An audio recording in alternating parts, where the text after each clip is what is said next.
ஜீவன் இல்லை என்று மெய்யாகவே மெய்யாகவே உங்களுக்கு சொல்கிறேன். கம்யூனியன்ல பார்ட்டிசிபேட் பண்ணாம கள்ளத்தனம் பண்ணி ஓட நினைக்கிற உங்களுக்கா அந்த ஆண்டவர் சொல்லியிருக்கிறார். இந்த மாம்சத்தை புசியாமலும் ரத்தத்தை பானம் பண்ணாலும் இருந்தா உங்களுக்குள்ள என்ன இல்லை? ஜீவன் இல்லை. ஏதுக்கு நீங்க உயிரோடு இருக்கிறீங்க? ஜீவன் இல்லாத கிறிஸ்துவர்களாக நம்ம இருக்கக்கூடாது.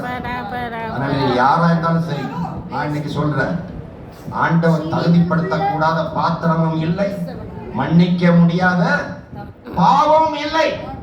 அல்லேலூயா. ஒரு நிமிஷம் தான் அந்த ஆயக்காரன் வானத்தை அடிச்சு சொன்ன, ஆண்டவரே நான் உனக்கு முன்பாக இருக்க தகுதி இருக்கிறேன், வானத்தையும் உண்மையை நோக்கி பார்க்க எனக்கு தகுதி இல்லை, நான் பாவியின் ஒரே ஒரு வார்த்தை. உடனே ஆண்டவர் சொல்றார், he has been declared righteous. உடனே ஆண்டவர் மன்னிக்கிறார். அவர் மன்னிக்கிறதுல தயப்படுத்தவர். அவருடைய மிகுதியான மன்னிப்பு இருக்கிறதுனால நம்ம அவர் பயப்படத்தக்கவர் இருந்தது. மிகுதியான மன்னிப்பு. சங்கீதம் 103:10 வாசித்தீங்கன்னா அது எப்படி போட்டிருந்தாரு? கிழக்கிலிருந்து நம்முடைய பாவங்களுக்கு தக்கதாக அவர் என்ன செய்யறது இல்ல, நமக்கு செய்யாமலும் நம்முடைய அக்கிரமங்களுக்கு தக்கதாக நமக்கு சரி கட்டாமலும் இருக்கிறார். இது 12வது வசனம்.